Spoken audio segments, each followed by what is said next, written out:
must be our goal and our guide.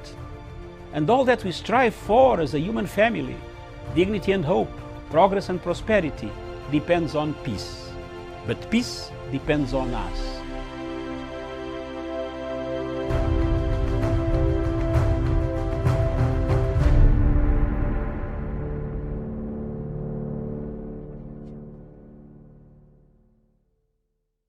Very good afternoon to you, and thank you so much for joining us this afternoon, a few minutes past 3 p.m. here in Nairobi, East African time. My name is Miriam Ogoto.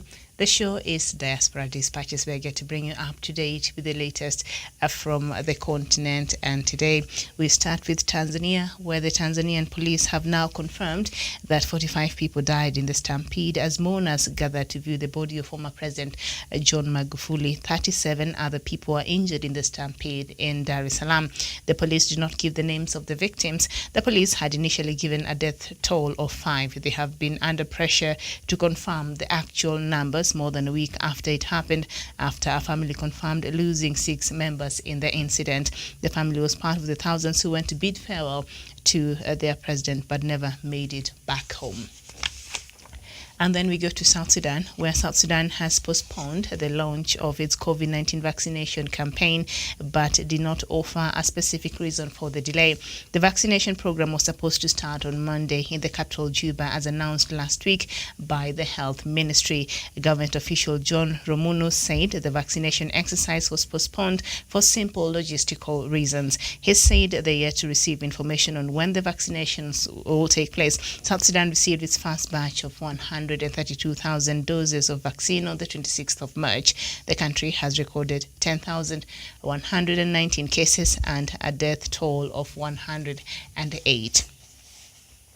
Until still staying with going back to Tanzania, and Tanzanian Parliament has confirmed the appointment of Finance Minister Philip Isdor Mpango as the country's vice president.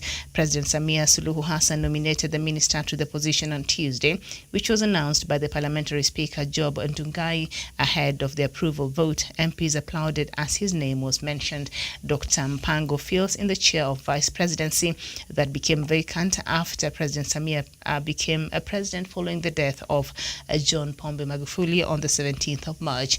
Addressing Parliament immediately after his name was submitted, Dr. Mpango said he was surprised that he was ready and that he was ready to take on his responsibility. Philip Mpango is an economist who has held various senior positions, including as a senior economist at World Bank. Mr. Mpango was among 2 ministers who were reappointed by former President Magufuli as he started in his second term. We head over to the DRC, and the International Criminal Court will rule today on an appeal by the Democratic Republic of Congo's rebel leader Bosco Ntaganda against his conviction for war crimes. The former commander, nicknamed the Terminator, was given a 30-year jail sentence in 2019 after being found guilty on 18 counts, including murder, rape, and using child soldiers. He was the first person to be convicted by the court of sexual slavery. The charges related to the crimes carried out in the mineral-rich Ituri region of the Democratic Republic of Congo in 2002 and 2003. The prosecutors are asking the judges to consider a tougher sentence. Head over to Malawi, and Malawi's President Lazarus Chakwera's press secretary has blamed the former administration for a neglected state house despite funds being allocated for renovations, local media has reported. Brian Banda says most state residences are in bad shape and requires renovations. The president has had to move to Ntuntama, a state residence, for a month as renovations begin in the Kamuzu Palace.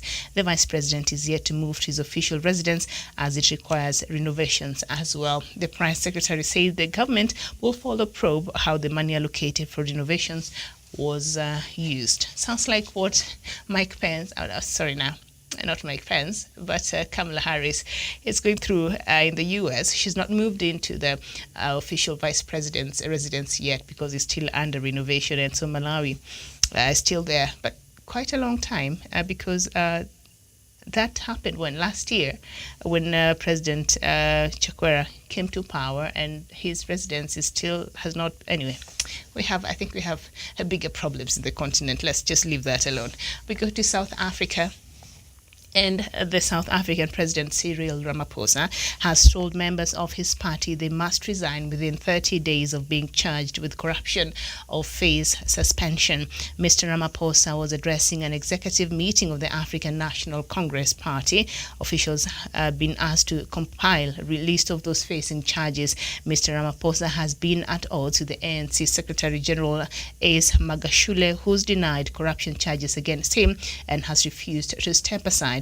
The president pledged a clampdown on corruption in the ANC after becoming party leader in 2017. Mr. Magashule is a close ally of former President Jacob Zuma, who was forced out of office by a corruption scandal. Head over to Nigeria. Nigeria's President Muhammadu Buhari is traveling to London today for what his office is saying as calling a routine medical checkup. He is expected to return home in the second week of April, according to a statement from the presidential spokesman Femi Adesina.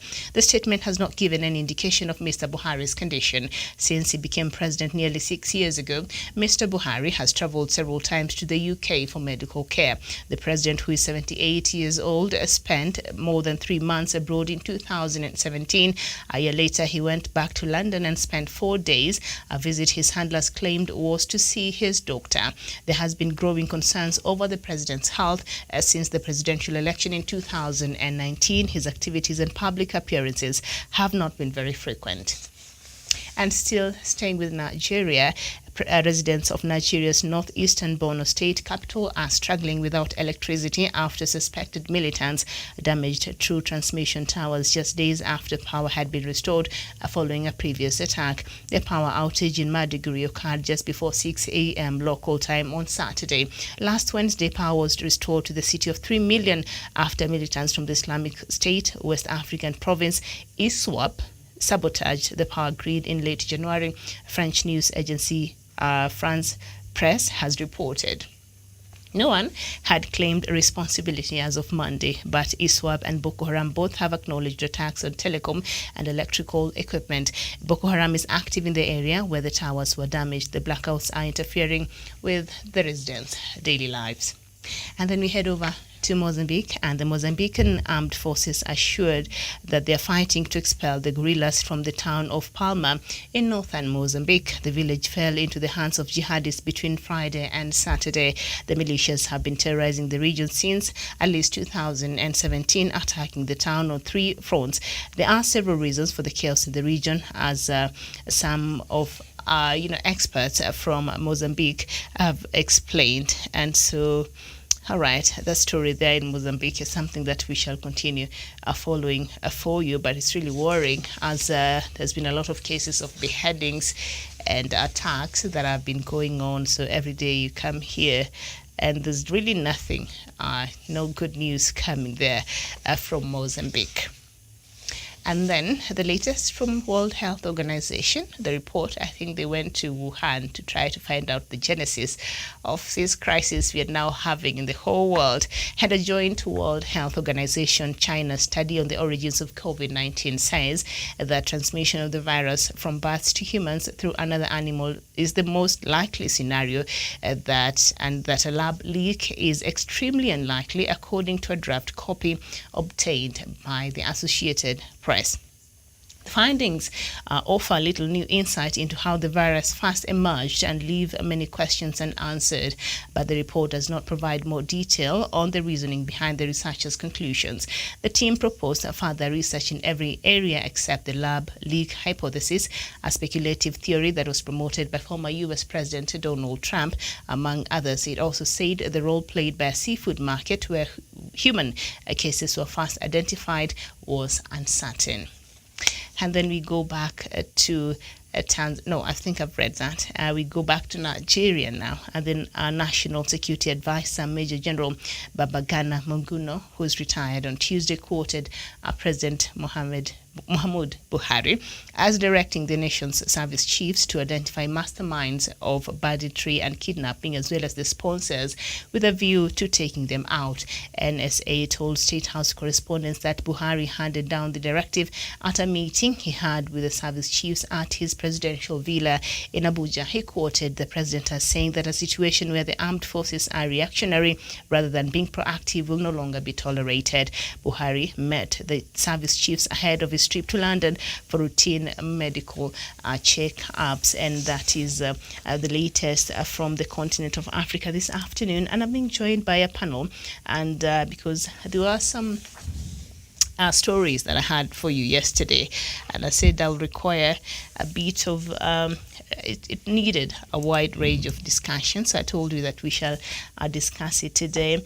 Other than the news that I just read here, now South Africa, we've seen President Ramaphosa asking corrupt members of ANC to resign from the party once they've been mentioned on a corruption charge. And the problem is, I think ANC, once it came to power for over 25 years, I think now it's about 27 years, if I'm not very wrong, and the South Africans, thought that ANC was going to be their savior, immediately after apartheid, and they had their first black president. 27 years later, South Africa has not really been transformed. Instead, ANC has gone on to perpetuate levels of corruption that has never been seen in that country. And you see sometimes when you see incidences of xenophobia and a lot of crimes are happening there in towns and cities there in South Africa, it is because of, I think, the young people are quite disillusioned in South Africa, and the leadership there really is not working to address the pre-existing, historical problems that came with apartheid and after that, and just try to close the gap and ensure that economic equalities is able to be achieved, and other things also in different aspects there in South Africa. So we've seen this has been a problem, and a lot of leadership in the ANC, people have been accused of being involved in mega scandals. So this person, the ANC Secretary General, who was there during Jacob Zuma, and we know Jacob Zuma had to leave the office because he was accused of corruption, and he's being asked to step down because he has another corruption scandal. Jacob Zuma has another corruption scandal that he's already answering to in the courts there. But so this person has refused. So President Ramaphosa coming out and saying, you know what, any party member who has been mentioned on corruption must resign within 30 days of being charged. So if you've been charged if you've been charged of corruption in South Africa, the president is, and you are a member of the ANC, he's saying now you have to step aside. You have to step aside within that period so that the rule of the law can take its course. I think that is going to be a daunting task there for President Cyril Ramaphosa, because ANC as a party is deeply, deeply rooted, and a lot of officials, top officials there, are mentioned in every corruption you hear there in South Africa. So that is going to be quite a task there.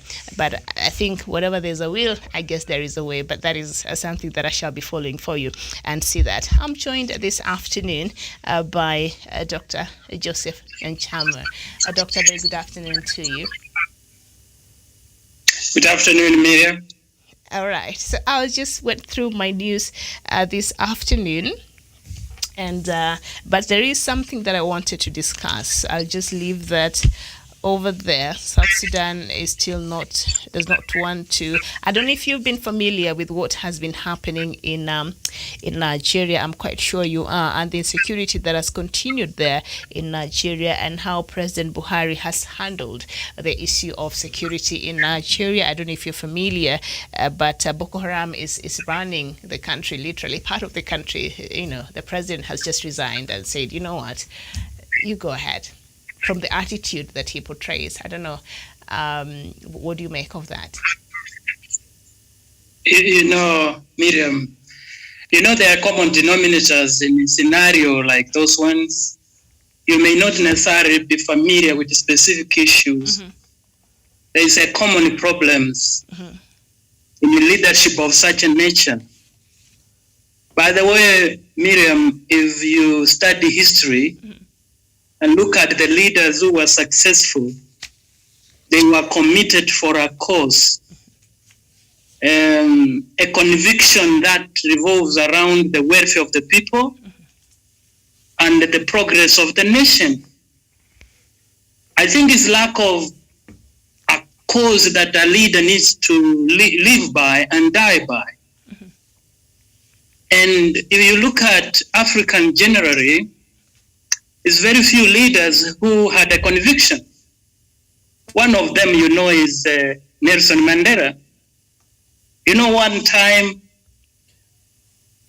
Nelson Mandela said, if you can allow me, go ahead, to tell other leaders how convicted he was, he made a statement and he said, I cherish a free and a democratic society where all people live in harmony with equal opportunities.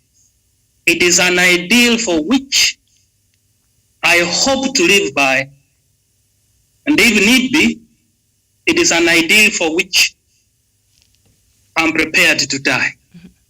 Look at that statement.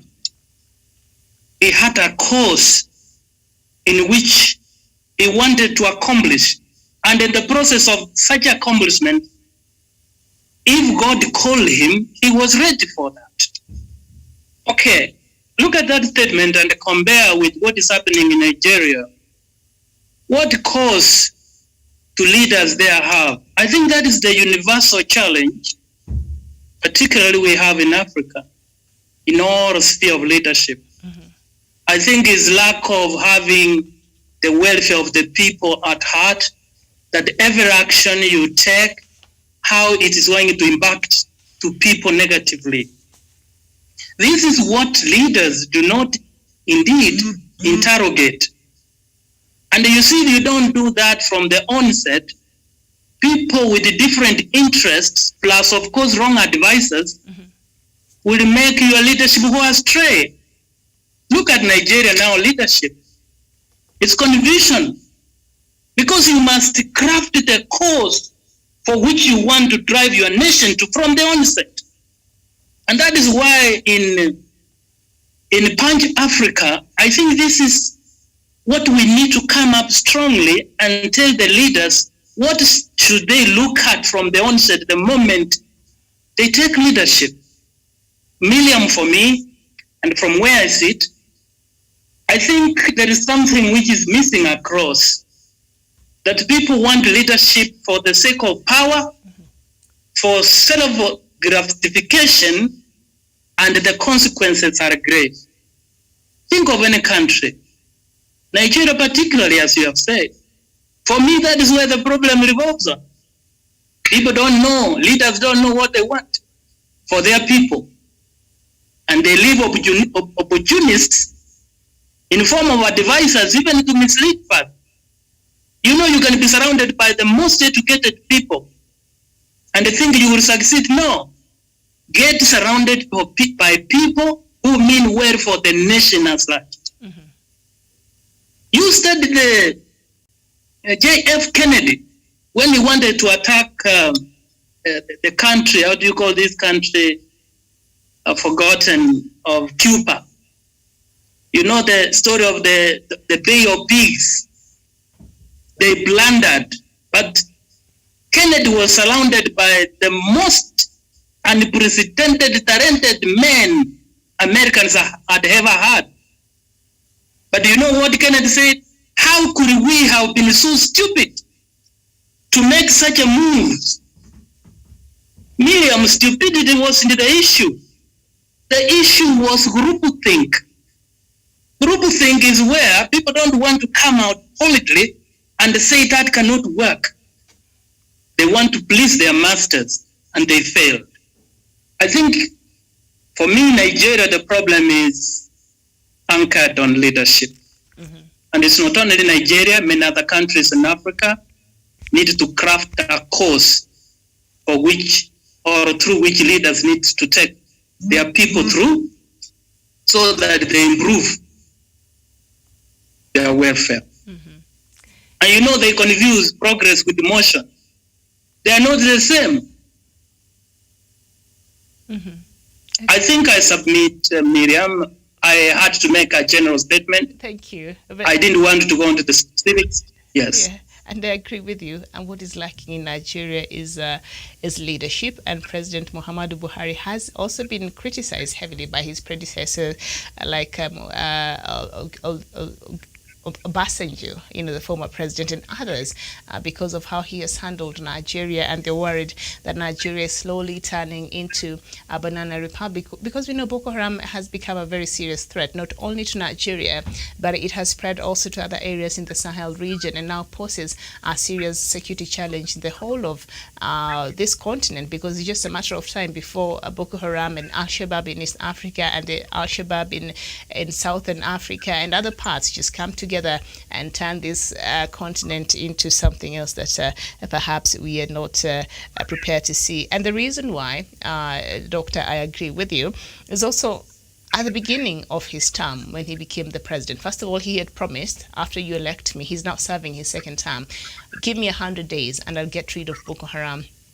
Almost 7 years later, and he's done virtually nothing. Instead, Boko Haram has continued to terrorize residents. They've taken over a part of the country in Nigeria. Even the army are resigning from going to work in such areas there in Nigeria. So I wonder, as a president, when you take an oath of office, your first responsibility is to protect the lives of the people that have elected you to serve them and your country. So if you fail to do that, and I keep asking here on the show, and I don't know how you keep sitting there pretty and thinking of yourself as a leader. Well, you cannot guarantee the lives, the safety of your people, I think, because you've had a similar challenge here. I remember when Al-shabaab was becoming very serious, and even going into a mall, it was becoming a nightmare to a lot of us. But we've seen how the government went in very quickly, improved on the intelligence and how they collect the intelligence and all that. And now you really don't have to worry so much. You can walk around not worrying. You can go into a mall, go into a bank, go whatever, and you feel safe in the streets. The looming terror that was worrying us as Kenyans walking around the streets, it's no longer there as much. It is still a problem that we have to deal with, but not as much. The government has tried as much as it can to contain it, but President Buhari has not been very keen, and a lot of countries offered their help to come and help him, and he said no, he's under control. But every day you wake up and the stories you hear coming from Nigeria are not very good. So there's a lot there going on. And go ahead. You know what, Miriam? Yes. Yes, sorry. It's okay, go ahead. You know what? I usually, these people need, maybe I would donate some books from the biography of Abraham Lincoln. Mm-hmm. He believed that you have no business, absolutely, being in office, well elected constitutionally, when the lives of the citizens of the nation you purport to lead is threatened. Remember, in the past, I had made a remark in reference to his style of leadership. Mm-hmm.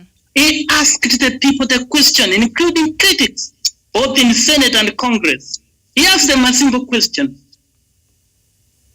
can a constitution survive after the people have perished? Nobody answered him, because he was a lawyer himself. He crafted his leadership during civil war on the maxim of, we call it populi supreme lex. That is, I think, Latin, which means the welfare of the people is the supreme law. So if you are elected into office, you cannot continue saying, I am elected constitutionally, and then a person who will undermine my government, I will deal with him. No. Your election to office constitutionally, the people's welfare is superior to that. So if you fail to protect, you should quit, Miriam, as early as yesterday. Mm-hmm. That is why he asked the top lawyers who were agitating for constitutionalism. Mm-hmm. And they said, Constitution is an organ. It's part of the organ of the nation. And they are likened it with a limb. A limb is necessary for a person to walk comfortably in a comfortable life. But when the limb threatens the life, it must be amputated to save the life. Mm-hmm. What he was saying, even if it means calling a state of emergency to protect the people, that could be a right decision from a leader. Because look at it, Miriam. How can you sit in office and the children are being kidnapped and dying? Mm-hmm, mm-hmm. Even as a Christian, when creation was being made by our Almighty. Mm-hmm. What did he say? I give you authority to go and cultivate and protect and guard. What is the president of Nigeria guarding? Who is he protecting? People, children. You know, the future nation is at risk, because what about the procreation when you allow children to be killed? How will Nigeria be a nation when all young female and male being killed like chickens? Then you are actually saying Nigeria is at danger of extinction. Mm-hmm. Because this generation, that is the young generation that guarantees a continuity of a nation through procreation. These people, they should be shameful. Mm-hmm. How can they allow children to be kidnapped? Mm-hmm. How, Miriam? How? All right. I think Africa, we need to wake up. I know. There are parts of that country where kids cannot even play in peace. Just 2 weeks ago, I was reading another news item here where children died. I think 7 of them, when they were just playing outside their homes, a grenade was thrown to them. So I think what is going on there in Nigeria is quite something that needs the whole of our attention. If President Buhari cannot do right by them, I think we should speak up. And African Union, I think, in this regard, is just failing to live up to what he's supposed to be doing in this continent. We're joined by Samuel Tawish as well this afternoon. Samuel, a very good afternoon to you. Good afternoon, Miriam, and the panelist. All right. I had Dr. Joseph Nyanchama. So I'll just leave that alone, because this afternoon I wanted us to look very quickly at the story of Djibouti and then that of South Sudan. And the leader of Somalia's Al-shabaab militant group is calling for a lone wolf attacks against American and French interests in Djibouti ahead of key presidential elections in the Horn of African country. In a newly released video, Ahmed Omar Abu Abaida accuses the leader of Djibouti of turning the country into a military base from where every war against the Muslims in East Africa is planned.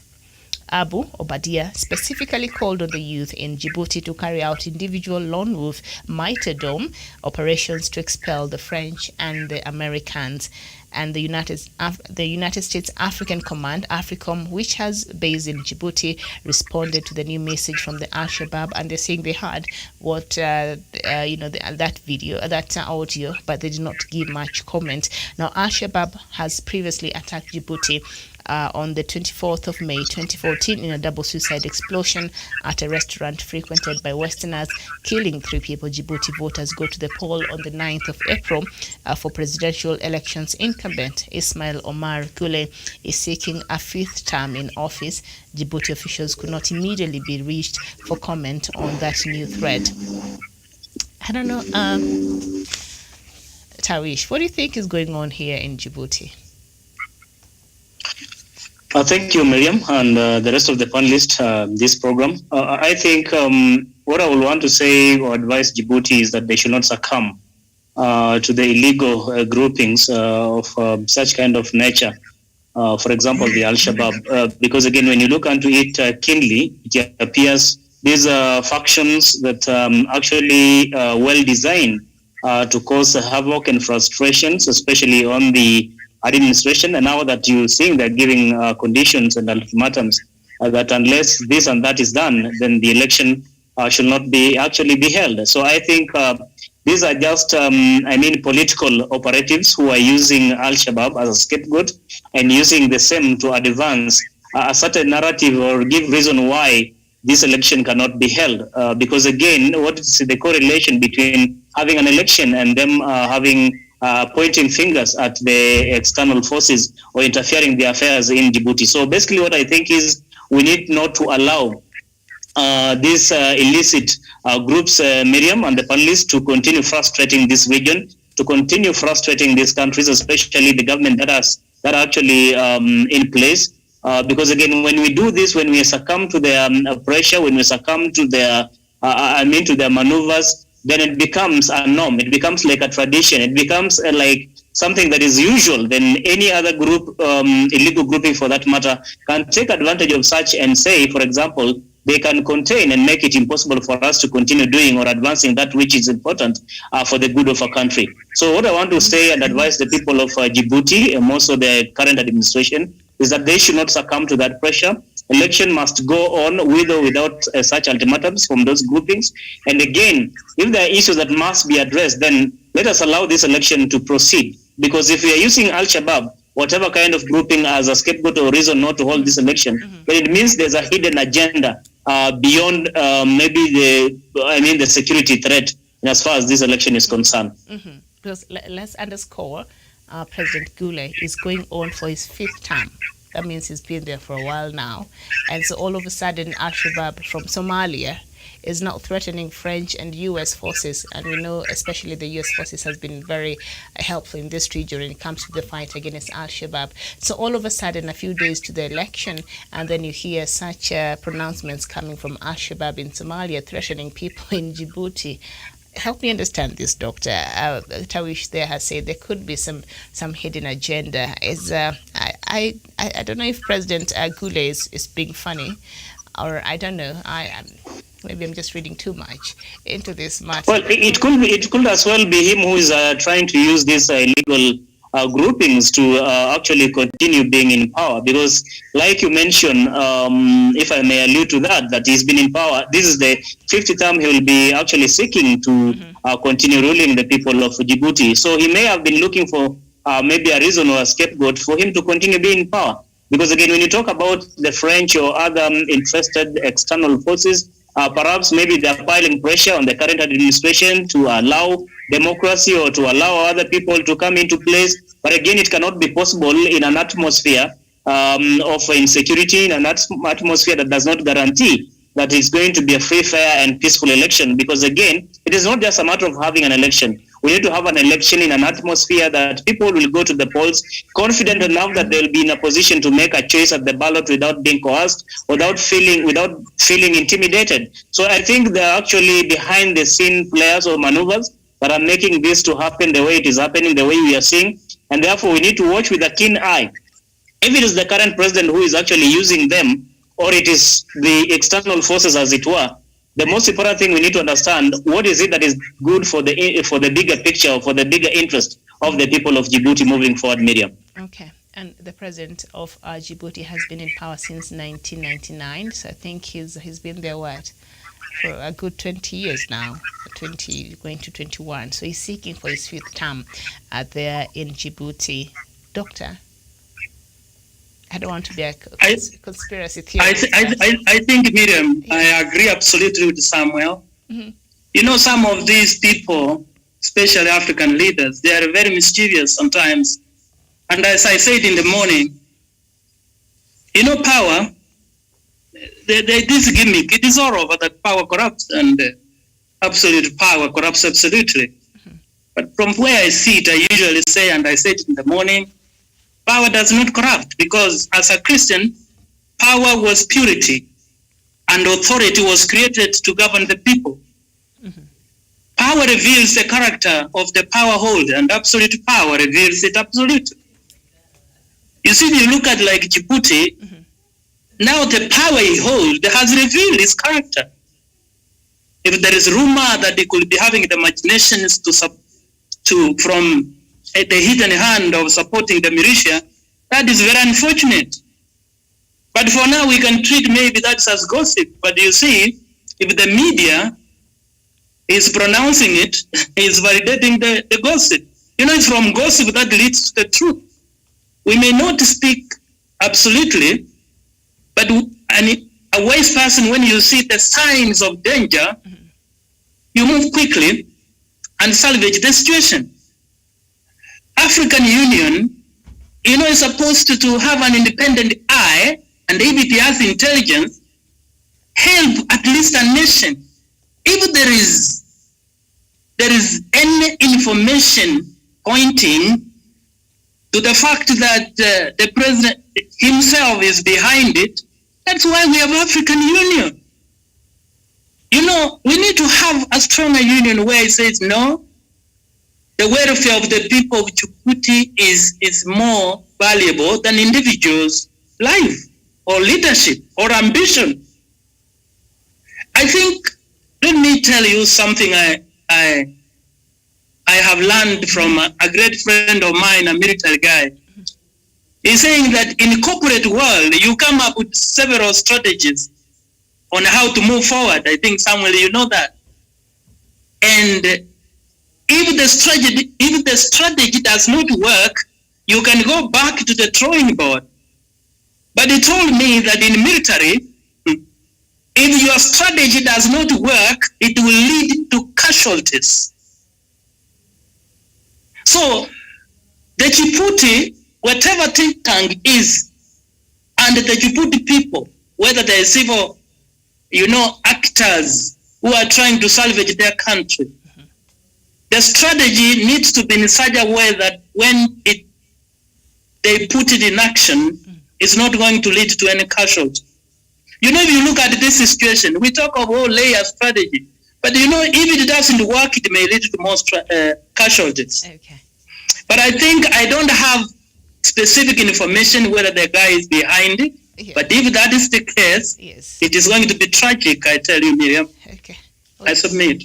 We're praying, we already have enough disasters and conflict in this continent, so we're just hoping that everything turns out all right there in Djibouti. Let's now head over just for a couple of minutes to South Sudan, where the office of President Salva Kiir is now saying that South Sudan is not in a position to conduct general elections in 2022 as earlier envisioned by the revitalized peace deal. This is a response to calls by Dr. Peter Biar Ajak, a political activist and former detainee who sought refuge in the U.S. in 2020. During his testimony before the U.S. Senate Committee on Foreign Relations 3 weeks ago, Peter Biar said the government is intentionally derailing the appointment of new election commissioners, the conduct of the population consensus, and the updating of the voter registry for elections to be held on time. He also accused the Kiir administration of being undemocratic through stifling free speech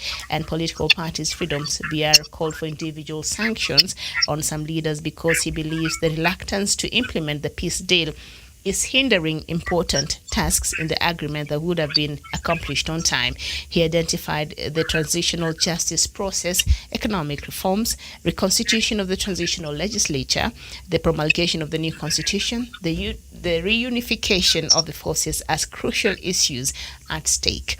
But Biar also termed President Kiir's administration as lacking legitimacy from the electorate since the country last conducted elections in April 2010.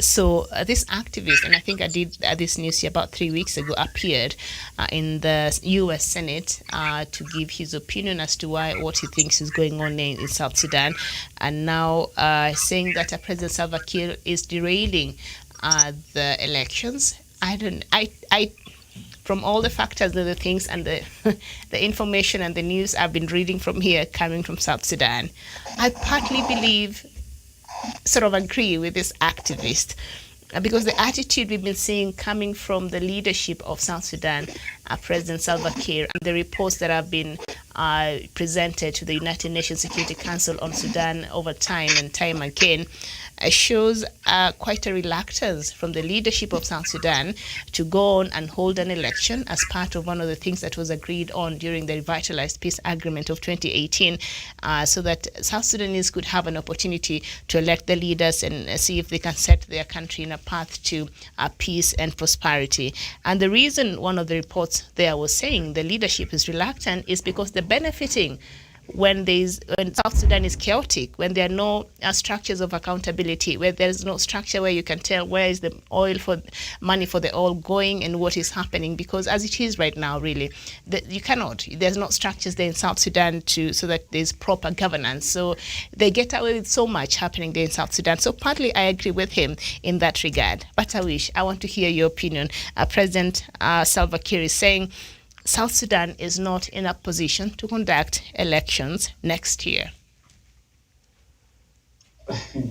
Miriam, that is funny, and I'm not really taken aback by such kind of sentiments coming from President Salva Kiir, because we are used to African leaders giving such kind of assertions that they are not ready to conduct an election and giving different reasons as to why that cannot happen. I can't quite remember what year it was when President Kabila then I believe in Congo, that they couldn't have an election because there was no money. To carry out voter registration. Kabila postponed elections twice, so they finally had it in December of 2018. Yes, I believe December 2018, but he postponed twice. Yes, go ahead. And the only reason was that they could not go into an election without carrying out a fresh registration of voters. So you cannot quite understand if a leader, when you know very well, like for example in Kenya, we know we are supposed to have an election in 2022, that is next year. And we've been sitting pretty from the time we had an election, general election in 2017. We know very well we'll be having an election in 2022.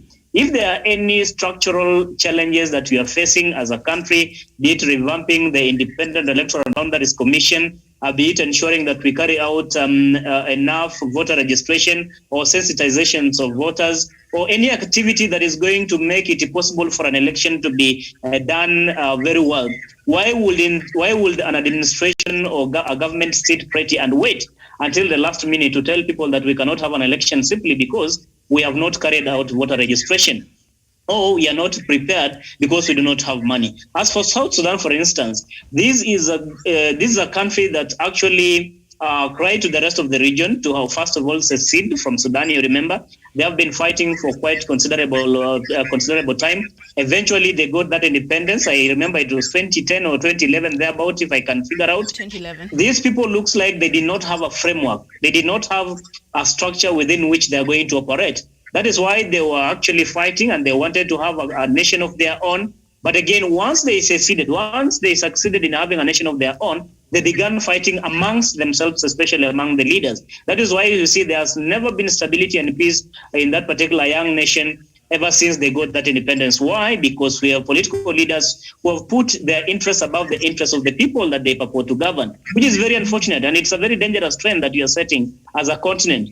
Because again, why will Salva Kiir and Riek Machar fight for all that long? There have been several interventions to bring them together. They sign a working memorandum, and sometimes again they do not honor it. So it's the same excuses that we have been witnessing over quite some time that are coming up now, Miriam. It cannot be that South Sudan does not have money. It cannot be that they have not seen the need to have this election. It is just because the leader is deliberately wants to delay this election so that he can continue being in power. Maybe he's noticed the ground is hostile to him, and therefore holding an election at this particular moment will not be in his favor. That is why he's buying time until maybe maybe for about 1, 2, 3 years, so that he can see how he can maneuver his way to be re-elected again. Okay. It's very, very unfortunate. I think we need to have leaders who can abide and work with the constitutions that actually the people have put in place. Because again, if you want to operate a country like it's a banana republic,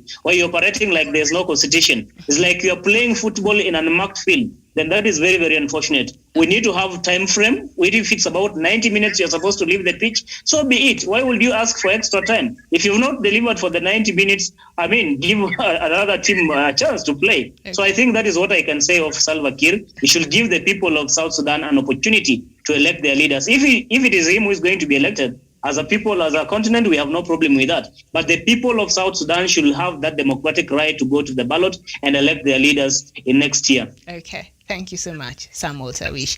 Now, Doctor, this person, Peter Bier, this activist who was appearing in the U.S. Senate there about 3 weeks ago, he said that the government is intentionally derailing the appointment of new elections commissioners to conduct the conduct of the population census and the updating of the voter registry for elections to be held on time. Now, let's just look at those two issues.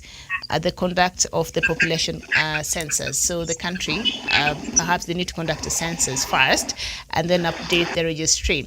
But here's the problem. We have so many South Sudanese in the refugee camps. So that is an issue that President Salva Kiir has not really handled with the urgency it requires. So when you say you want to now conduct a population census, and your people are languishing there in the refugee camps, how is that going to work out?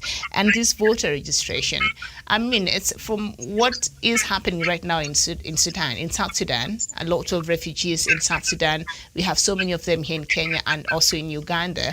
So how are you going to conduct this registration, and how are you going to conduct this census for you to have a proper election? I think, Miriam, sometimes I wonder, the more you read such a statement, the more things become complex. First of all, this activist is in the wrong place first. You said where? He's in the U.S. Senate and he's calling for sanctions. But I agree with him, Doctor, partly. Go ahead. No, that is fine. That is fine. Yes. He is right to a certain extent, because, you cannot dismiss someone who has interest for his people. But the question is that the same Senate where he has appeared before, also they have their own challenges, isn't it, Miriam? So I don't know to what extent that strategy will be effective. But you see, Miriam, the problem is so deep that, our African leaders need to be sincere, because the moment all these leaders like Kiir took over, the first thing maybe they had to start is to give back your people dignity that they deserve. You see where they are as refugees, you bring them back. These things, until our people see the sense that it is the welfare of the people which is key, all these things, they are just only tactical. In fact, I even don't know what to say. It is, to a certain extent, he has a point, because he feels his people are being brutalized. To a certain extent, it is not visible. I would agree with Samuel, going by the situation now in southern Sudan, how do you carry out the census in a situation like this? Honestly, how? When all refugees... So what you should have maybe insisted, you pick one variable and focus on it. That, in fact, you should have said, you should have gone the other way around and say, if there is any census should be stopped until mechanism and the protocols are found, how all refugees will come back, and then we streamline our nation. I can see a lot of confusion in his statements, because southern extent is not visible, by the way, going by the circumstances Southern Sudan finds itself in. On one hand, look at the behavior of the president. Look at it. Oh my goodness. I don't know how visible is that. Maybe unless Samuel has an answer to that. Okay. All right. Doctor, I'm also, the more you think about and you look at the optics there in South Sudan and the issues and everything else together, I think it's a very dicey situation. So we shall continue praying for South Sudan, and we shall continue highlighting what is happening in South Sudan, and we shall continue having our viewers up to date with what else is happening in South Sudan and across the continent of Africa. Dr. Joseph Nchama, thank you so much for your time this afternoon. Thank you, Miriam. It's a pleasure to appear on Panjo Africa TV. All right, thank you so much. And also Samuel Tawish from Nairobi. Asante sana for your time this afternoon. My pleasure, Miriam. All right, thank you for watching. We'll be back here tomorrow, 9 a.m., God willing. Thank you. My name is Miriam Ogutu. Enjoy the rest of your day. Thank you. All right. Thank you, and be safe.